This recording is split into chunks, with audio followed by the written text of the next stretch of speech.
여러분 안녕하십니까? 포항 MBC 뉴스입니다. 오늘은 다시 가을 장마의 영향권에 들며 비가 내리겠습니다. 예상 강수량은 5에서 100mm로 지역별로 강수 차이가 크겠습니다. 조주경 기상캐스터입니다. 반가웠던 파란 하늘도 잠시 오늘은 또다시 우산 챙겨 나오셔야겠습니다. 북쪽에서는 차갑고 건조한 공기가 남하하고 있고요. 남쪽에서는 따뜻하고 습한 공기가 유입되면서 비구름이 발달하고 있습니다. 오늘 오전부터 빗방울이 떨어지는 곳이 있겠고요. 오후면 경북 동해안 전 지역으로 확대되겠습니다. 내일 새벽까지 내리다가 대부분 그치겠습니다. 예상되는 비의 양을 보시면 포항과 경주에서 30에서 최고 100mm, 영덕과 울진 그리고 울릉도 독도에서는 5에서 30mm 정도가 예상됩니다. 태풍이 지난 지 얼마 안 돼서 지반이 약해져 있는 상태입니다. 주의하시기 바랍니다. 이어서 자세한 오늘 날씨 보겠습니다. 아침 기온은 20도에서 23도 분포로 어제보다 조금 낮게 출발하고 있고요. 한낮 기온은 영덕과 울진 28도, 포항 30도, 경주 31도까지 오르면서 낮 기온은 어제와 비슷하지만 체감상 더 덥게 느껴지겠습니다. 울릉도와 독도는 오늘 밤부터 내일 새벽 사이 가끔 비가 내리겠습니다. 한낮 기온은 울릉도 28도, 독도 26도까지 오르겠습니다. 동해 바다의 물결은 중부 해상에서 최고 1.5m, 남부 해상에서는 2m로 잔잔하게 일겠습니다. 내일 새벽까지 비가 내리다가 오전에는 잠시 소강 상태를 보이겠지만 주말 동안 내내 비가 내리는 곳이 있겠고요. 다음 주 중반까지도 길게 장마 전선이 영향을 미치겠습니다. 날씨였습니다. 울릉도를 오가는 여객선은 현재 포항과 울진, 강릉, 동해 등 4곳에서 8척이 운항하고 있는데 다음 달이면 포항 영일만항에도 새 노선이 생깁니다. 군산과 중국 노선에 투입됐던 초대형 카페리 여객선인데 높은 파도에도 운항할 수 있고 승용차 170대를 실을 수 있는 화물 처리 능력이 강점입니다. 울릉 주민들의 수건이었던 교통 문제 해결에 큰 도움이 될 것으로 보입니다. 박성아 기자가 보도합니다. 길이 170m에 폭 26m, 울릉과 포항을 잇는 대형 카페리 여객선 뉴 시다오펄호입니다. 7,500톤의 화물과 1,200명의 승객을 실을 수 있습니다. 지난해 운항을 마친 선플라워호보다 약 300명이 더 탑승할 수 있습니다. 규모가 큰 만큼 운항도 더 안정적으로 이뤄질 수 있게 됩니다. 5m가 넘는 높은 파도에도 운항이 가능해 태풍주의보가 내려져도 울릉도를 오갈 수 있습니다. 파도 5m에 운항이 가능하고 사계절 전천후 운항해서 승객 여러분들이 멀미 없이 운항 시간은 편도 6시간 30분, 기존 배들에 비해 3시간가량이 더 걸리는 건데 선사 측은 빠른 이동보다 관광에 목적을 둔 배라고 설명했습니다.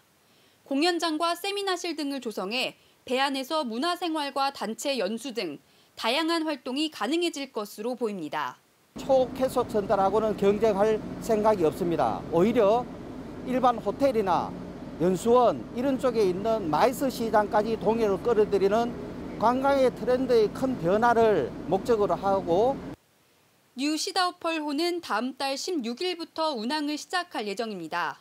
울릉 주민들의 수건인 교통 문제를 해결하고 울릉 관광의 새 길을 열 수 있을지 관심이 모아집니다. MBC 뉴스 박성아입니다. 지난 24일 3시간 동안 129mm의 폭우가 내린 포항시 죽장면에서 피해가 집계될수록 규모가 눈덩이처럼 불어나고 있습니다. 지금까지 집계된 피해는 국도와 지방도 2곳, 마을 진입로 10개소가 유실됐고 주택 60채와 이밤 장터, 죽장 목욕탕 등 상가 30동, 차량 25대가 침수됐습니다. 7개 마을 1,500세대의 피해가 난 전기와 통신 두절은 현재 복구가 완료됐습니다. 농경지와 농작물 침식 피해가 예상보다 광범위해 완전 복구까지는 상당한 시일이 걸릴 것으로 보입니다. 구미의 한 제조업체에서 직장 내 성추행을 당했다는 폭로가 나왔습니다. 회사는 자체 조사 결과 혐의 없음으로 결론을 냈는데요. 하지만 피해자들은 회사가 가해자를 두둔하고 2차 가해까지 저질렀다며 노동청에 진정을 넣었습니다. 손은민 기자입니다. 구미의 제조업체에서 일하는 A씨는 지난 4월 부서장에게 면담을 요청했습니다. 조장에게 욕설을 듣고 부당한 징계를 받게 된 상황을 털어놓기 위해서였습니다. 그런데 면담하러 간 자리에서 A씨는 부서장이 자신을 성추행했다고 주장했습니다. 면담 도중 불필요한 신체 접촉을 하였고 그리고 며칠 뒤 일하고 있는 현장으로 찾아와서 저에게 직장 갑질을 하며 저를 말 한마디 하지 못하게 같은 날 부서장과 면담했던 B씨도 성추행을 당했다고 호소했습니다. 두 사람은 회사에 피해 사실을 알렸고 회사는 내부 관리직 3명으로 구성된 고충처리위원회에 조사를 맡겼습니다. 더 큰 피해는 이때부터 시작됐습니다. 고충처리위원회가 현장 조사를 한다며 피해자들이 근무 중인 작업장에 캠코더를 들고 불쑥 찾아온 겁니다. 사람들이 다 보는 곳에서 장애 행위에 대해서까지 조력까지 했습니다. 사람들 사이에서 저의 이야기들이 순식간에 퍼졌습니다. 당시의 기억이 나서 너무나도 수치스럽고 심적으로 너무 힘들고 괴롭습니다. 생각하기조차 싫은 당시 상황을 추궁당하듯 계속 진술해야 하는 고통을 겪었다고 말했습니다. 하지만 한 달 뒤 회사는 성추행은 없었다고 결론 냈습니다. 피해를 입증할 증거가 없고 추행한 적 없다는 부서장의 주장이 일관된다는 게 이유입니다. 부서장은 A씨와 B씨 또 성추행 사건을 공론화한 노조 위원장을 명예훼손 혐의로 고소했습니다. 노조는 회사의 잘못된 대처가 2차 가해를 키웠다고 주장했습니다. 직장 내 성희롱 사건을 사업주가 자율적으로 처리하도록 한 현행 남녀 고용평등법도 문제라고 지적했습니다. 실제 어떤 기업이 자신의 사업장에서 벌어진 소위 직위를 이용한 업무 관련성이 있는 성희롱 사건과 관련해서 객관적이고 투명하게 조사할 수 있을까? 저는 근본적으로 이 법이 사업주에게 칼자루를 쥐어준 법안이다 이런 생각을 하고요. 회사 측은 노동청에 자문을 구해 적법한 절차에 따라 조사가 진행됐다는 입장입니다. 2차 가해가 이루어졌다는 부분은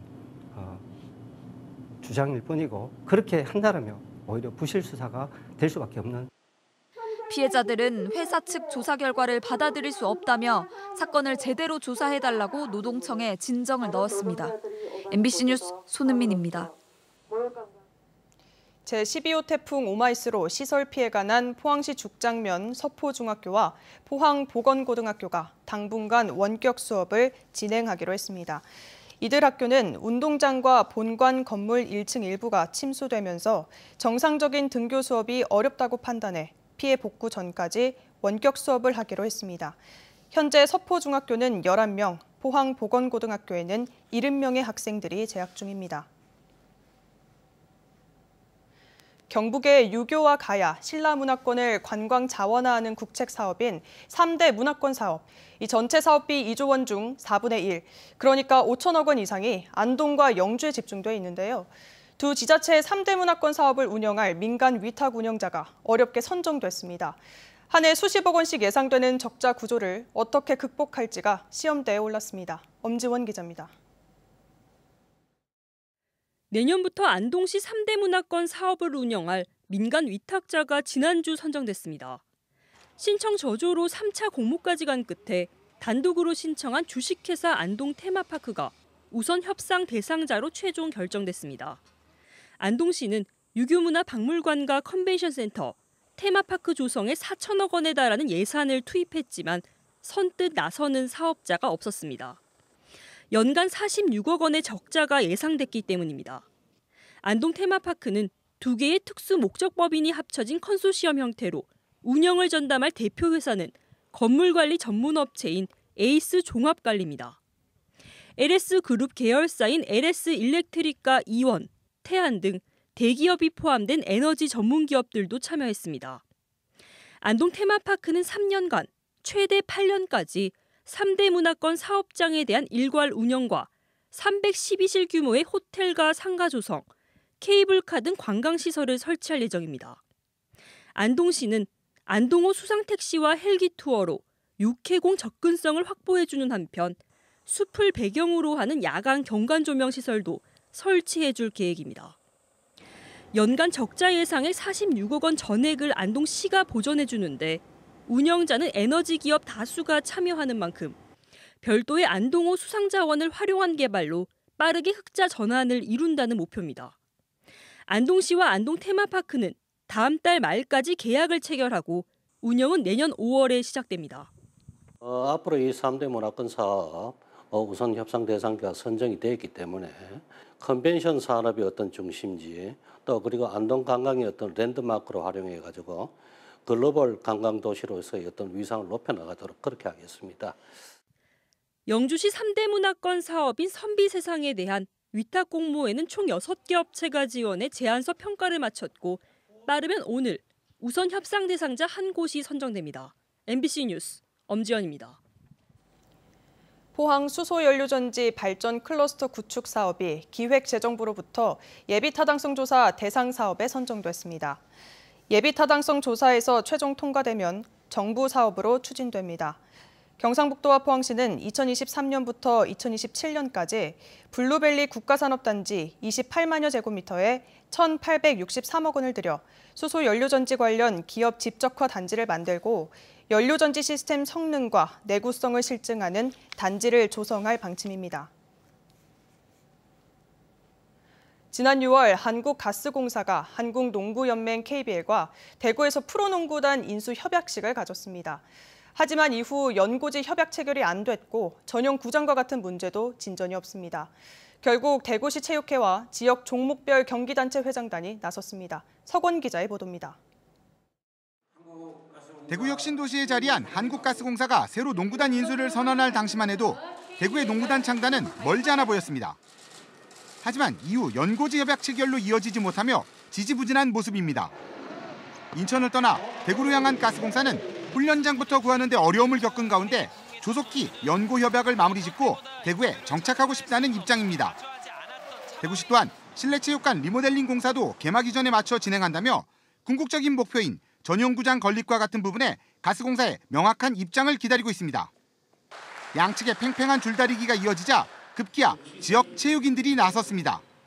한국가스공사는 당초 대구시로 제안한 신규 경기장 건립에 따른 주체를 명문화해 줄 것을 요청하고 지역 체육인들의 불안과 불만을 해소하길 바라는 입장입니다.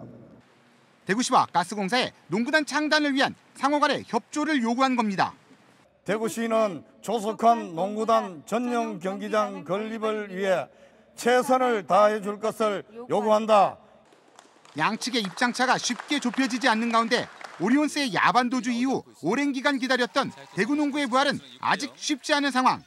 실무진 협의를 넘어 대구시와 가스공사 양측 책임자들의 적극적인 의지와 타협이 사태 해결의 실마리가 될 전망입니다.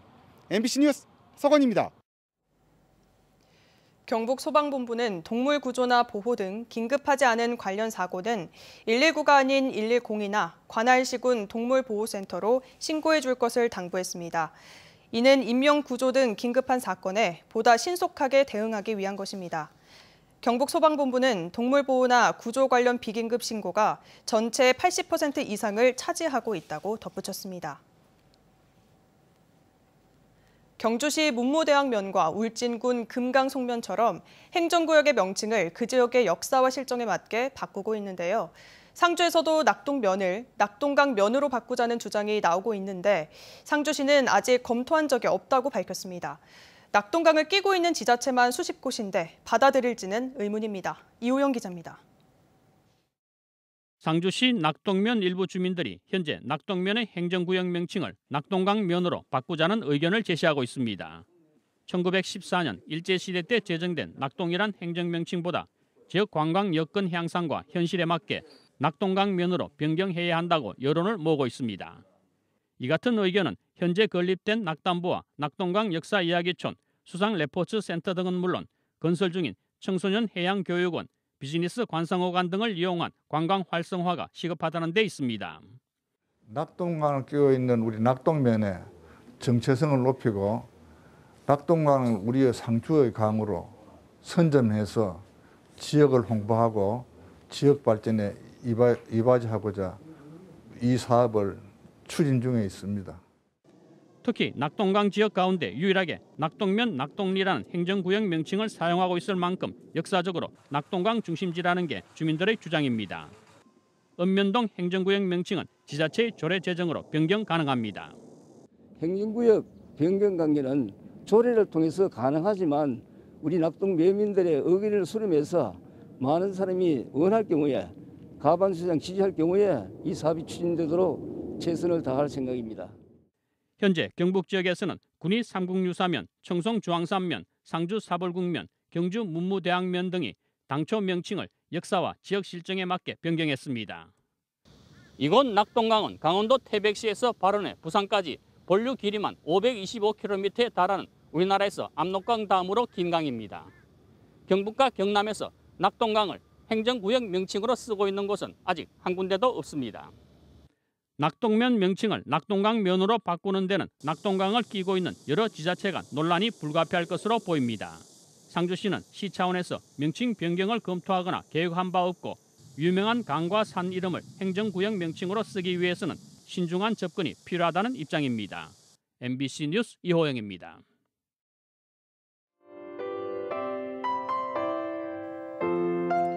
반가웠던 파란 하늘도 잠시 오늘은 또다시 우산 챙겨 나오셔야겠습니다. 북쪽에서는 차갑고 건조한 공기가 남하하고 있고요. 남쪽에서는 따뜻하고 습한 공기가 유입되면서 비구름이 발달하고 있습니다. 오늘 오전부터 빗방울이 떨어지는 곳이 있겠고요. 오후면 경북 동해안 전 지역으로 확대되겠습니다. 내일 새벽까지 내리다가 대부분 그치겠습니다. 예상되는 비의 양을 보시면 포항과 경주에서 30에서 최고 100mm, 영덕과 울진 그리고 울릉도 독도에서는 5에서 30mm 정도가 예상됩니다. 태풍이 지난 지 얼마 안 돼서 지반이 약해져 있는 상태입니다. 주의하시기 바랍니다. 이어서 자세한 오늘 날씨 보겠습니다. 아침 기온은 20도에서 23도 분포로 어제보다 조금 낮게 출발하고 있고요. 한낮 기온은 영덕과 울진 28도, 포항 30도, 경주 31도까지 오르면서 낮 기온은 어제와 비슷하지만 체감상 더 덥게 느껴지겠습니다. 울릉도와 독도는 오늘 밤부터 내일 새벽 사이 가끔 비가 내리겠습니다. 한낮 기온은 울릉도 28도, 독도 26도까지 오르겠습니다. 동해바다의 물결은 중부 해상에서 최고 1.5m, 남부 해상에서는 2m로 잔잔하게 일겠습니다. 내일 새벽까지 비가 내리다가 오전에는 잠시 소강 상태를 보이겠지만 주말 동안 내내 비가 내리는 곳이 있겠고요. 다음 주 중반까지도 길게 장마 전선이 영향을 미치겠습니다. 날씨였습니다. 이상으로 포항 MBC 뉴스를 마칩니다. 시청해주신 여러분 고맙습니다.